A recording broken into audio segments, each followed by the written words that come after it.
Toyota Rush 2019 overheat. Naghalo na yung naghalo na yung tubig at langis. Ito, marami sa atin to, Toyota Rush. Dito sa Saudi palaging overheat yung mga Toyota Rush dito.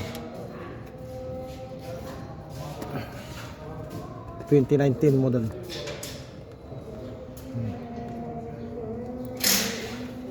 Wala overheat siya. So tatanggalin ko yung cylinder head.